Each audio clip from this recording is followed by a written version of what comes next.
Gravando, presidente. Muito obrigada, bom dia a todos. Hoje, dia 13 de setembro de 2024, iniciamos a sessão da 8ª Câmara Julgadora do Tribunal de Impostos e Taxas, que está sendo gravada. Estão presentes à sessão de julgamento eu, Isabel Mil, doutora Maria Helena Tinoco, doutor Marcos Silvestre, doutor Flávio Arantes, doutor Rodolfo Milan, representante fiscal, e também registro a presença do doutor Felipe Valentim para acompanhamento e realização de sustentação oral. Inicialmente, agradeço mais uma vez a presença do Dr. Marcos, que atendeu a solicitação de substituição. Obrigada, doutor Marcos. Deixa eu só fechar alguma das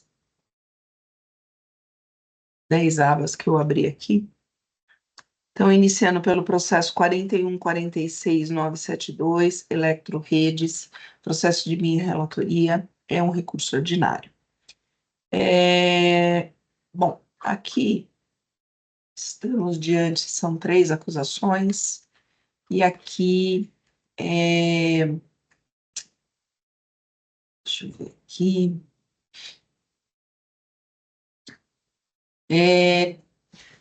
aqui a discussão principal são acusações de creditamento indevido de ICMS de ativo imobilizado, sem escriturar corretamente no SIAP.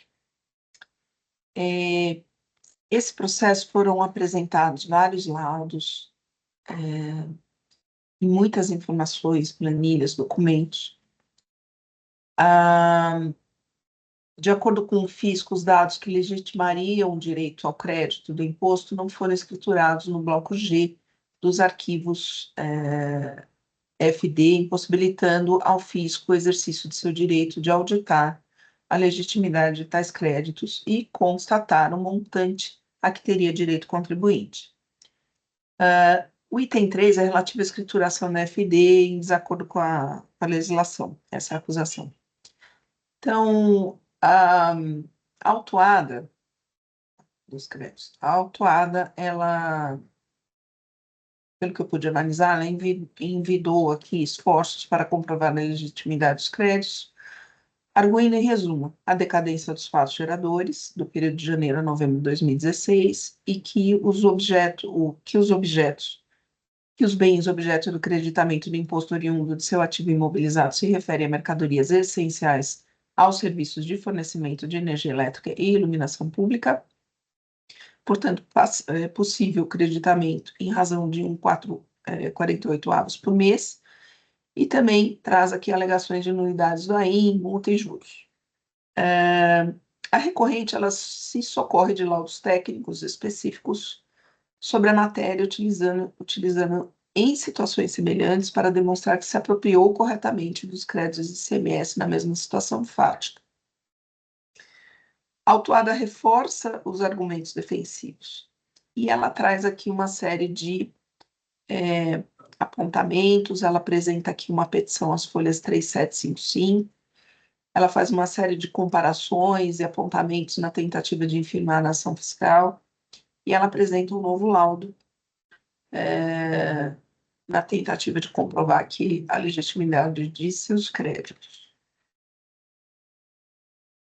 Eu vou parar aqui, exatamente nesse ponto, antes de continuar, e eu vou perguntar para o patrono, porque a minha proposta, em se tratando de um laudo técnico, em se tratando de uma que me parece que a decisão recorrida também não analisou corretamente esses laudos, a princípio, mas em se tratando de um novo laudo que veio aos autos agora, nessa manifestação, e por ser uma matéria de ordem absolutamente técnica, que com tantos lançamentos, em razão, e porque estamos aqui no último momento de apreciação de provas, a minha proposta, doutor Felipe, é uma conversão de julgamento em diligência para análise desses laudos. Não sei se os meus pares vão me acompanhar. Então, eu vou perguntar ao doutor se o doutor prefere fazer a sustentação oral agora ou no retorno dos autos. ou eventualmente fazer a sustentação oral agora, e se tiver algum apontamento de alguma ordem, eu posso abrir a palavra para o senhor. Porque realmente eu sinto essa necessidade, porque realmente são sempre esses processos que envolvem esse tipo de discussão, são sempre processos bem complexos, né? Então, essa aqui seria, eu pergunto para o senhor, então, se o senhor prefere fazer agora ou no retorno. Obrigado, doutora Isabel. Eu preferiria fazer no retorno, porque de fato é uma pena que a gente não consiga juntar um laudo específico assim que o auto de infração é lavrado, porque demora um tempo para que haja esse trabalho por parte da auditoria e de quem faça esse trabalho. E a gente só conseguiu juntar em 2023, para a senhora ter uma noção, né, de como isso foi demorado, porque dada a quantidade enorme de documentos que são necessários essa análise. Então, havendo conversão do processo em diligência, caso os demais julgadores também assim acatem o argumento e o que a senhora está entendendo, da minha parte, da parte da Electro, seria realmente fazer a sustentação oral no retorno dos autos, havendo então essa conversão. Tá, tá bem. Bom, então eu vou seguir aqui, doutor, mais adiante. Então, seguindo aqui no item 13 do meu voto, a recorrência socorre de laudos técnicos específicos sobre a matéria utilizando em situações semelhantes para demonstrar que se apurou corretamente dos créditos. As folhas 3755, atuada reforça os argumentos defensivos, reafirma a ausência de irregularidade apontada pelo fisco e que a glosa dos créditos decorrentes da aquisição de bens destinados ao ativo imobilizado sob a alegação de inconsistências no bloco G dos arquivos UFD, não permitindo a rastreabilidade do crédito apropriado e a identificação correspondente das notas fiscais de aquisição de ativo imobilizado não procede. Diz ainda que todos os documentos estavam à disposição do fisco para conferência. Em sua manifestação apresentada a partir das folhas 3755, a recorrente fez uma série de comparações e apontamentos. Em se tratando de prova técnica e a quantidade de lançamentos e informações envolvidas nos autos, e considerando que esta é a última instância para apreciação de provas dos interessados, entendo que se faz necessária a conversão de julgamento em diligência. A própria decisão recorrida tratou de uma forma superficial os laudos apresentados anteriormente. E aí eu transcrevo aqui o item 51 da decisão recorrida, que eu vou pedir, Vênia, para não ler. Desta forma, para evitar qualquer alegação futura de cerceamento de defesa e falta de apreciação de provas, considerando que as informações constantes do laudo apresentado pela autuada a partir das folhas 3755 podem ser importantes para o deslinde do feito, converto o julgamento em diligência para que o FR atuante se manifeste objetivamente acerca da petição e documentos juntados às folhas 3755, 37582, comparando, se necessário, os laudos de folhas tais. Após a autuada poderá se manifestar em seguida o feito deverá ser remetido à representação, retornando os autos para julgamento. É como voto, senhores. Antes de passar a palavra para os demais, eu gostaria de ouvir a representação. Bom dia a todos. Bom dia, doutora Isabel. Eu entendo a preocupação da doutora, né? Mas o que me chama a atenção nesses casos, em que pese a intervenção do doutor Felipe, né? É a falta de justificativa da empresa em relação à juntada extemporânea da documentação, né? Porque seria diferente se, por exemplo, a primeira notificação da empresa foi em 14 de 7 de 2021, né? E a única justificativa, salvo engano, que consta para a juntada do laudo de forma extemporânea seria a busca pela verdade material, né? Não tem, por exemplo, a juntada de um contrato junto com a empresa emissora do laudo, por exemplo, no início do procedimento de fiscalização, né? E aí, sim, uma justificativa, olha, não trouxemos o laudo antes, porque não ficou pronto, em que pese termos iniciado, ou termos solicitado, ou termos contratado a empresa logo no início dos procedimentos de auditoria, né? Não estou dizendo que é o caso aqui, mas quando o contribuinte não apresenta uma justificativa que se encaixa ali nos moldes do que consta do artigo 83, né, do decreto, que excetua, né, ou excepciona, melhor dizendo, né, a juntada de documentação extemporânea por razões de força maior ou ocorrência de fato superveniente, os julgadores e nós da representação do lado de cá também ficamos impossibilitados de saber se, por exemplo, se trata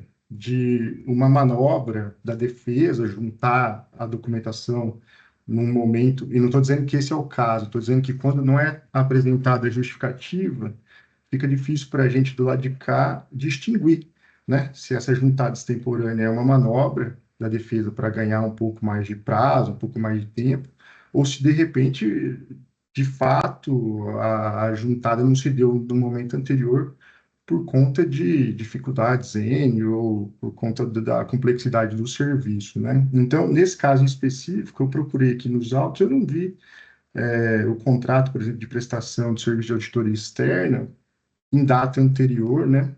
Ou pelo menos durante o início do procedimento de auditoria, que pudesse dar fundamentação à alegação de que só não foi trazido antes por conta da dificuldade de se elaborar o laudo, né?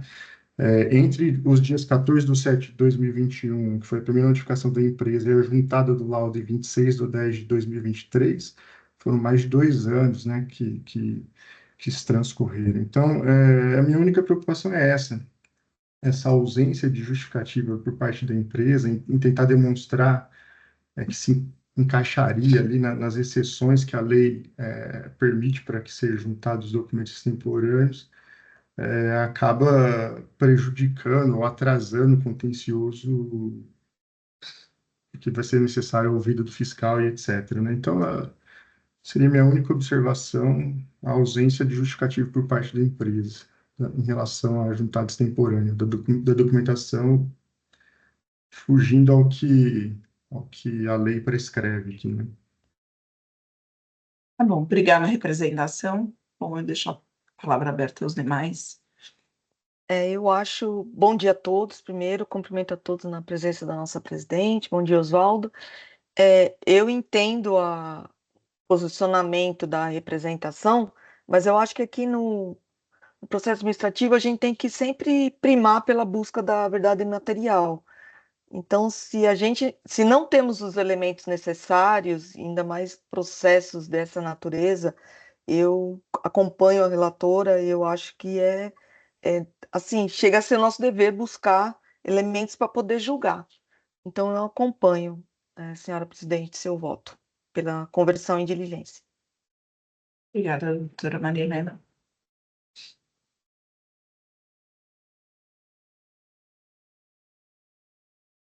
Bom dia a todos, a pessoa da nossa presidente. Eu entendo também a colocação da representação fiscal, doutor Rodolfo, e realmente existe essa previsão legal, mas esse processo ele é muito complexo e eu entendo que cabe diligência até para que no retorno a relatora possa analisar e dar uma posição mais firme sobre a questão. Então, eu vou acompanhá-la, doutora. Obrigada, doutor Marcos. Bom dia a todos. Doutora Isabel, cumprimento aí pelo voto, esses processos aí, eu inclusive já converti processos semelhantes em diligência anteriormente. Ao que me parece, existe aí uma dúvida em relação à interpretação dessa legislação. O fisco exige que a empresa classifique como componentes e a empresa lança como bens. Me parece que é essa divergência de classificação aí. E, assim, eu tenho dúvidas se a consequência disso justificaria a glosa integral do crédito aí, como é o procedimento da fiscalização nesses casos. Nesse sentido aí, os laudos tentam fazer essa segregação de valores, né? Então eu entendo que é pertinente sim a conversão em diligência para para que seja feito o contraditório aí em relação a esses valores apresentados, né? E são processos muito difíceis de julgar, porque, assim, mesmo para mim, que fiquei 20 anos na fiscalização externa, você não vê claramente, assim, se um poste é um bem ou um componente, assim, quando a empresa compra, né? Já não bastasse todas essas discussões que a gente tem aí, se é iluminação pública, se é consumo de energia, ou se vai ser usado para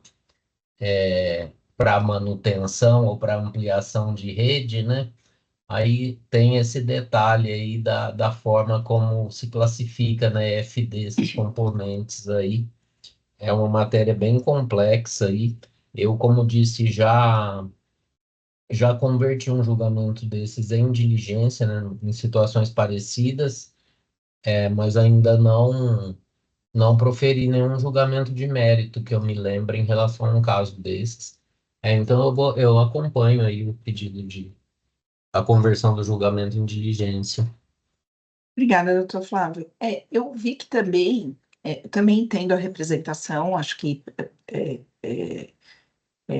eu também observo sempre, né, a pertinência antes de converter, mas eu vi que os dois processos que foram mencionados, e inclusive foram mencionados pela autuada e na decisão recorrida, eu vi que está bem dividido, porque uma ação, acho que foi, um processo foi julgado parcialmente procedente, acho que foi o item 2 que eu estava vendo, até acho que o processo de vista do doutor Rubens, e o outro processo foi julgado, o recurso foi julgado, não foi provido.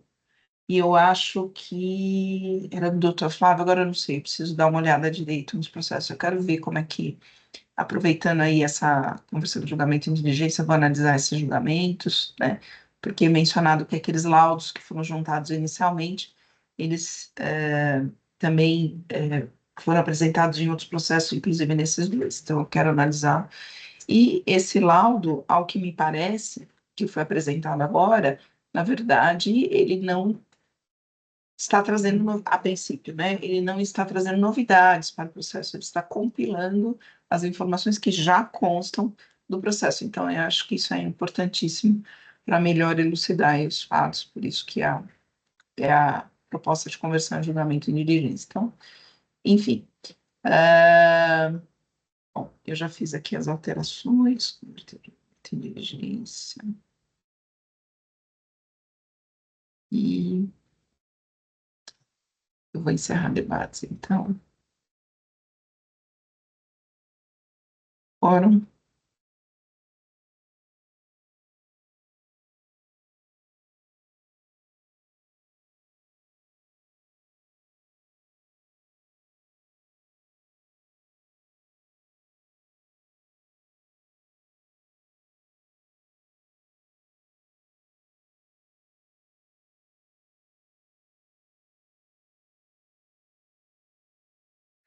Muito bem, então, processo 41.46.972, o julgamento foi convertido em diligência. Doutor Felipe, numa próxima oportunidade que esse processo vier a ser pautado, se o senhor quiser participar e realizar a sustentação oral, o senhor venha, foi registrado agora que o senhor fez a sustentação, mas o senhor, retornando para essa Câmara e para minha relatoria, o senhor, por favor, vou pedir a gentileza, o senhor me lembre aqui, vou deixar anotado, mas eu me lembre para fazer a sustentação, tá bom? Tudo bem. Eu não Muito tenho como registrar isso, eu sempre aviso, porque eu não tenho como registrar isso de uma outra forma aqui no Sem sistema, problemas. tá bom? Tudo bem. Muito Obrigada, obrigado. viu, doutor? Um bom dia. Bom dia. Vamos encerrar a votação. Encerrar o julgamento.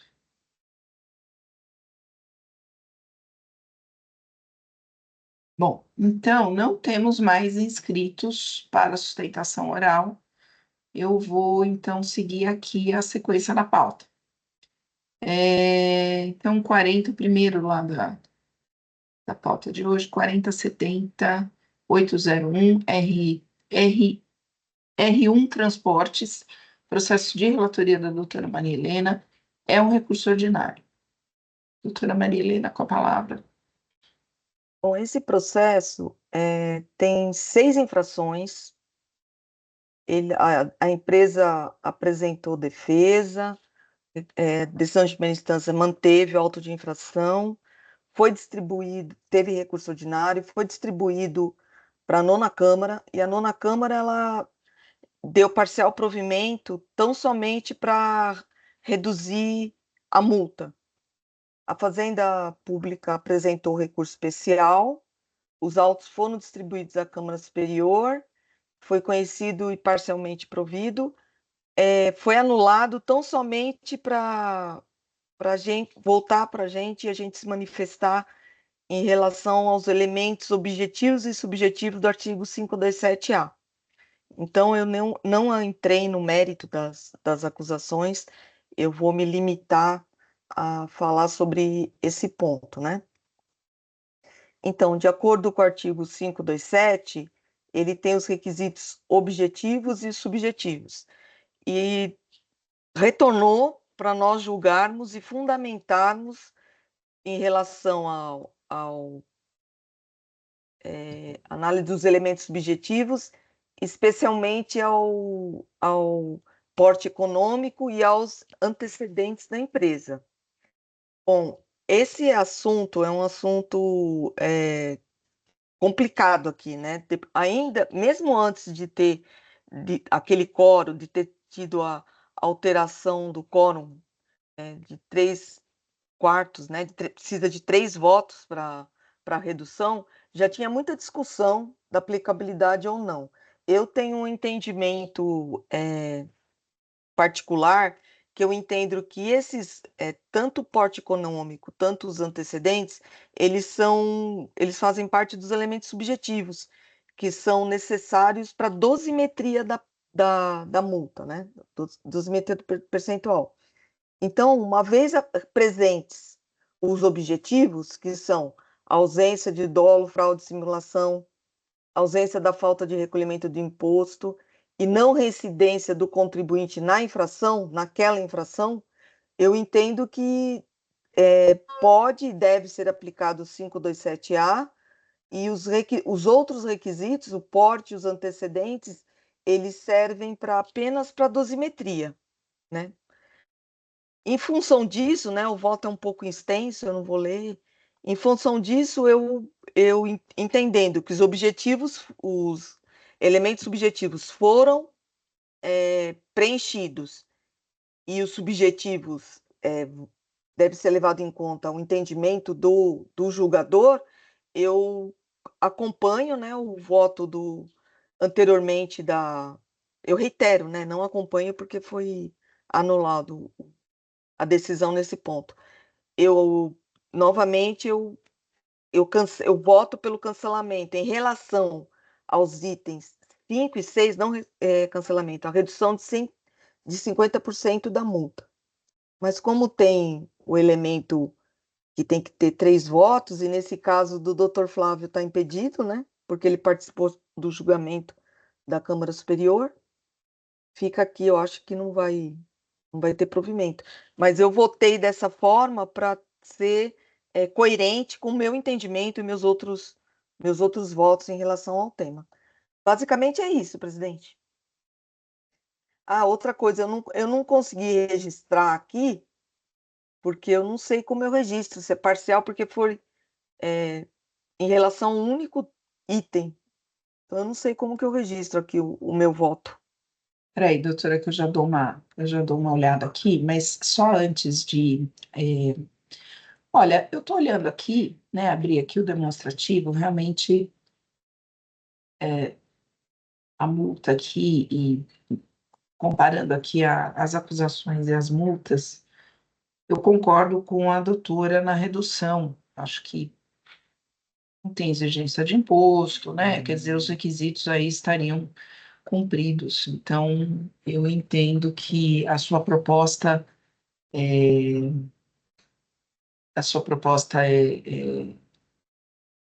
bem ao encontro de deixar essa, essas, essas infrações aqui, pelo menos de uma forma mais coerente, né? Eu A acho que multa lançada é é muito alto. Então, eu concordo com a doutora, eu concordo com a redução em 50%. Agora, quem vai desempatar isso É o vai doutor ser o Dr. Marcos. Marcos. Mas antes disso, Dr. Marcos, para um pouquinho, antes do senhor falar a representação. Eu só fiz aqui uma parte que eu preciso socorrer aqui a doutora Maria Helena para Para ver como é que vai registrar. registrar. Bom dia a todos. Acho que não tenho nada a acrescentar, gostaria só de cumprimentar a doutora Maria Helena pela análise. Via de regra, eu me posiciono sempre contrário às reduções, né? Inclusive, costumeiramente trago manifestações nesse sentido, mas nesse caso específico, eu não tenho nada a acrescentar. Obrigada. Bom, presidente, eu acho que vai ficar complicado esse porque eu também estou justificando que eu estou declarando impedido, que foi Também? eu que julguei. Eu julguei em primeira instância. Então, nós Ai, vamos meu ter que Deus. tirar Artigo, de pauta. Nós vamos ter que Puxa tirar de vida. pauta. é, Olha só. Porque não tem nem quórum, né? Então, não vai ter quórum, eu vou ter que tirar de pauta, então. Aí devolve para a pauta, presidente, porque esse já foi tirado de pauta da outra vez, porque estava o doutor Flávio e o doutor João que E o lá participaram. é verdade, verdade, verdade. Então vai ter que combinar agora, na ausência do doutor Flávio, alguém que não seja o doutor Marcos para vir participar. Não, mas pode pautar, já foi indicado. Outra pessoa? Foi, não é o Dr. Marcos, não. Eu tenho o nome dele aqui. Então Depois eu passo o pode ficar nome. para o dia 27. E sorte e representação. Olha, Mas nesse caso aqui, gente, é muito gritante, né? sim, Então, sim. Bom, mas de qualquer forma, doutora, eu já declarei mesmo, que a gente não sabia, mas. Então, eu vou fazer o seguinte, deixa eu ver. pode devolver para a pauta. E Nem aí já precisa. coloca na sua relação, presidente, para o dia 27. Tá, Porque aí como? só o doutor João vai se declarar impedido e vai ter uma outra pessoa, né? Tá. Então, eu vou devolver para a agenda de pauta, Pode devolver. tá bom? Então, Será que vamos meu lá. voto vai ficar constando ou depois eu vou ter que trazer de novo? Não, eu acho que já vai Porque estar eu não disponível. registrei. Eu não Não, mas registrei eu o acho que ele voto. já vai ficar disponível, porque eu tô vendo aqui, Tá, ele tá aqui. então tá bom.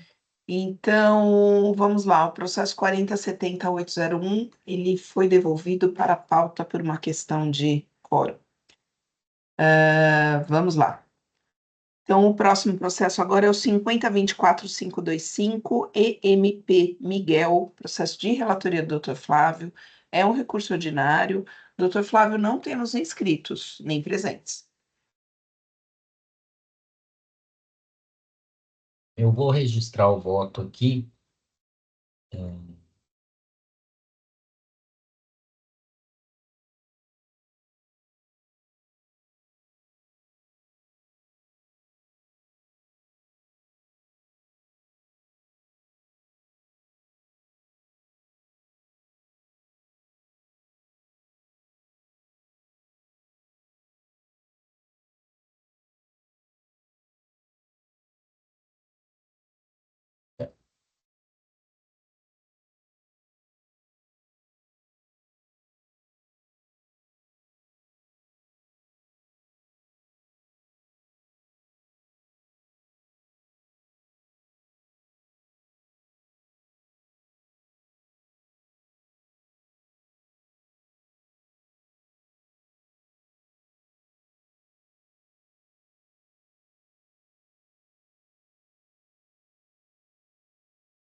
Bom, está registrado o voto aí.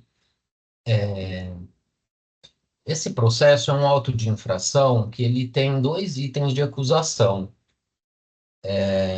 Ele surgiu de uma fiscalização contra empresas do Simples Nacional que só declaram vendas, que não declaram compras. É uma situação parecida com a que eu trouxe na semana passada, mas um pouco diferente.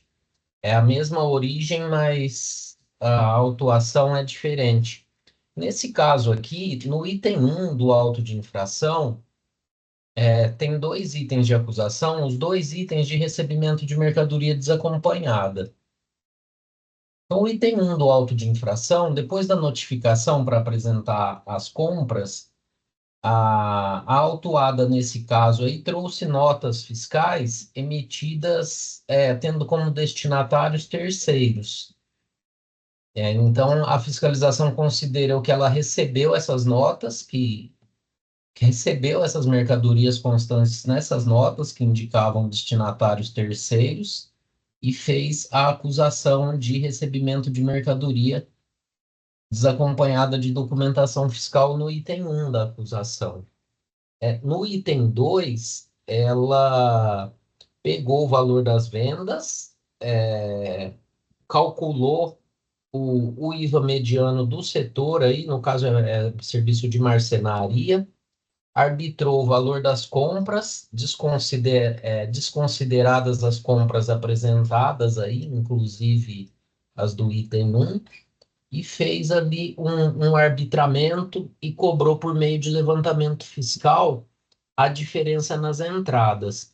Então, o primeiro item do auto de infração é o recebimento de mercadoria desacompanhada pelas notas fiscais que indicavam destinatários outros, e o segundo item de infração é recebimento de mercadoria apurado por meio de levantamento fiscal. Foi apresentada a defesa, aí, uma defesa bem simples, que não justifica as diferenças. O auto foi mantido em primeira instância, e dessa decisão foi interposto recurso ordinário, e está em julgamento o recurso ordinário. Todavia,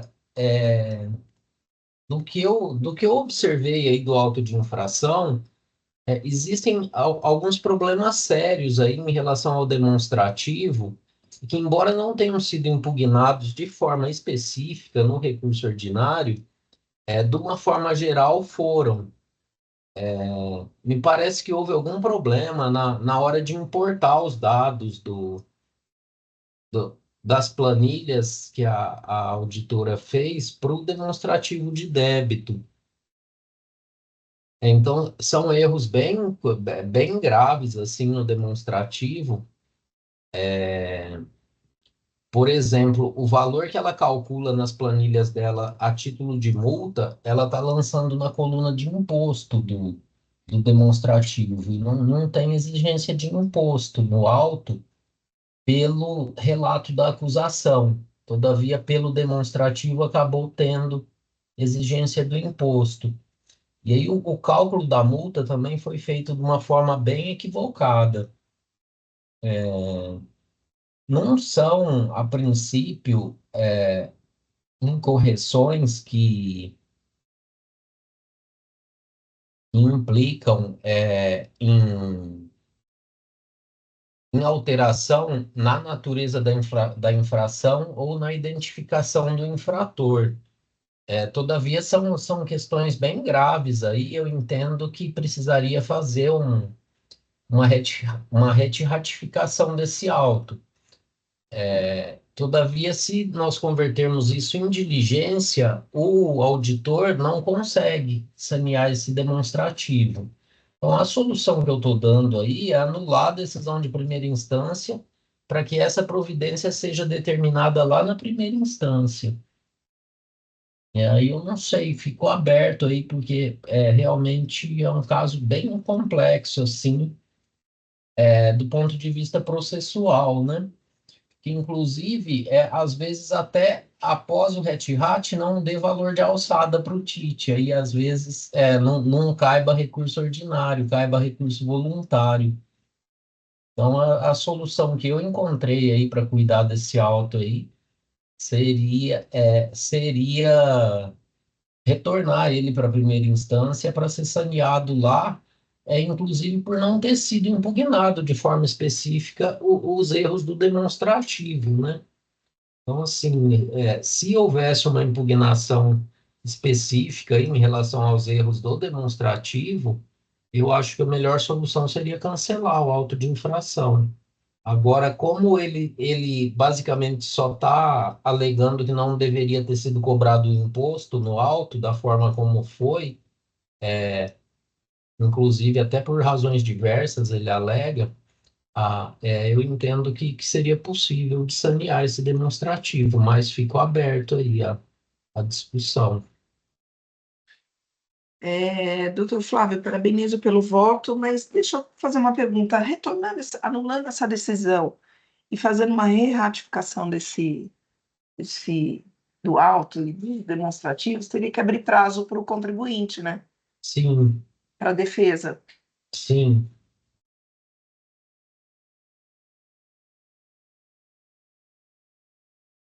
Para a defesa.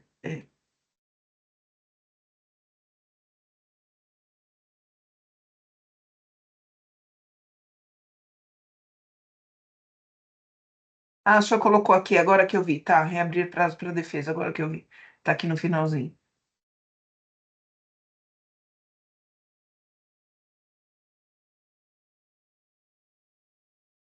Doutor Flávio, eu não vejo outra solução.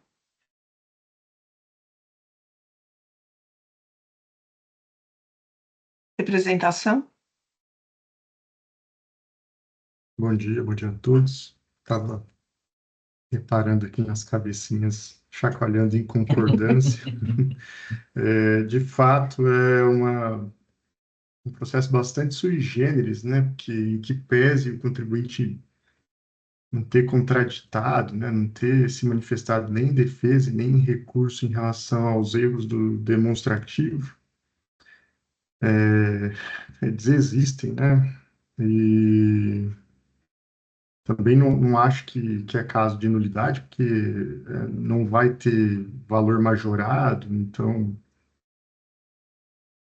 não tem erro contra a pessoa do infrator, nem contra a descrição da infração, né? São erros numéricos e possivelmente decorrentes de alguma falha aí do sistema, né? Então, eu acho que não tem nada a acrescentar sobre esse aspecto, porque em que pese a falta de manifestação do contribuinte, né? A minha maior preocupação, quando eu li o voto do Dr. Flávio, foi a questão de uma decisão de ofício, né?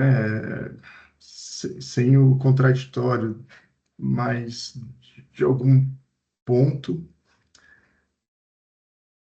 o erro está bastante claro aqui. Então, de fato sui generis. Não me lembro de ter me deparado com nada parecido com isso. Então, não consigo acrescentar nada e não consigo ajudar de nenhuma outra forma em relação ao encaminhamento, que era o que o doutor Flávio se manifestou em relação à dúvida dele, né? Não tenho nada a acrescentar. Só cumprimentar o doutor Flávio pelo voto. Acho que das medidas possíveis, talvez seja a melhor. Obrigada, representação. Palavra aberta aos demais. Nada a acrescentar, só parabenizar pelo voto, pela análise. Eu acompanho, senhora presidente. Também, nada a acrescentar. Acho que é um caso inusitado aí. Parabenizo o doutor Flávio e acompanho. Pronto, então, doutor Flávio, acho que se a dúvida era essa, acho que já foi também resolvida, né? Eu acho que é o melhor encaminhamento que pode ter nesses autos. A hora que o doutor estava falando, só fiquei pensando aqui na defesa, mas está no seu voto, então eu acho que podemos encerrar debates.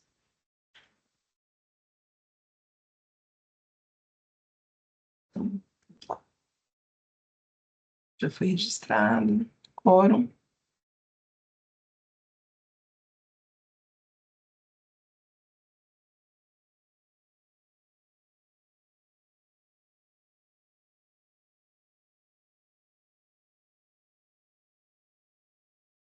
Votação.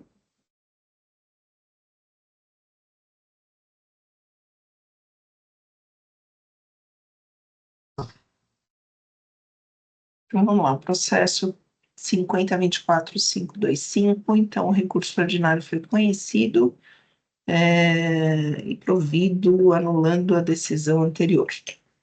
Esse é o resultado. Assim.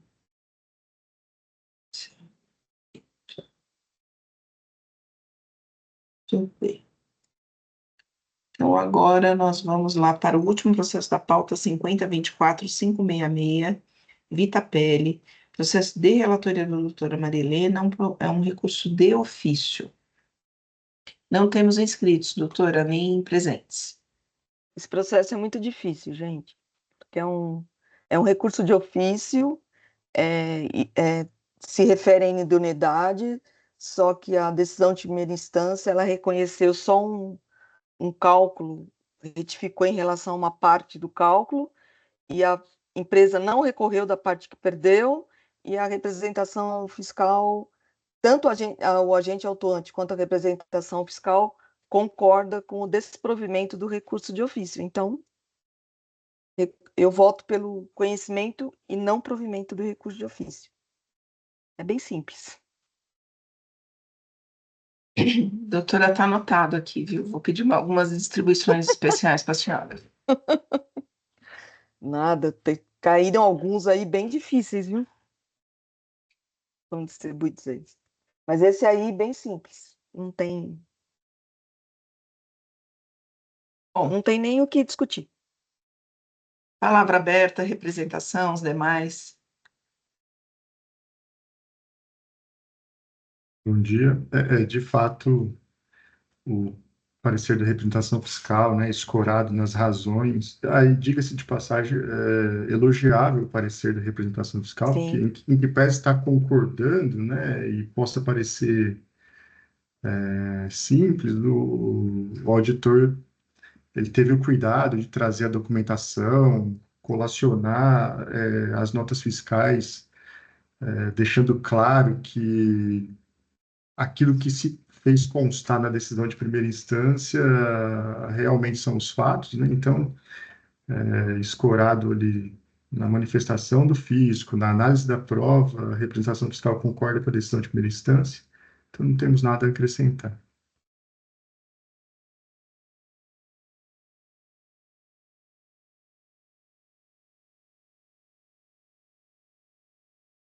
Bom, alguém discorda? Alguém vai pedir vista? Alguém vai pedir vista? Então, vamos lá. Então, encerrar debates. Quórum.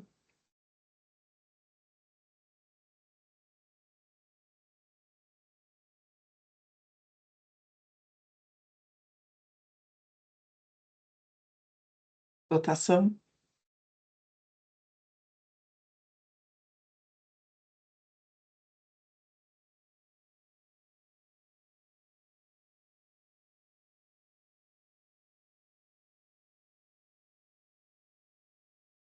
Então, vamos lá. Processo 50.24.566, o recurso de ofício foi conhecido e não provido.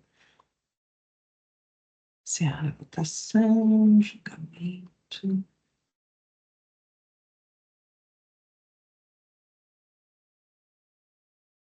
Muito bem. Pauta cumprida. Quase batemos 9h30, quase 9h34, quase. Mas estamos aí. Pauta cumprida, todos os processos julgados. Agradeço a dedicação e empenho de todos. Dr. Marcos, que esteve conosco essas últimas 2 semanas, muito obrigada. Agradeço novamente aí pela presença. Voto sempre. Então, eu dou por encerrada a sessão de julgamento da 8ª Câmara Julgadora do dia 13 de setembro de 2024. Vou pedir a gentileza para o Oswaldo encerrar a gravação.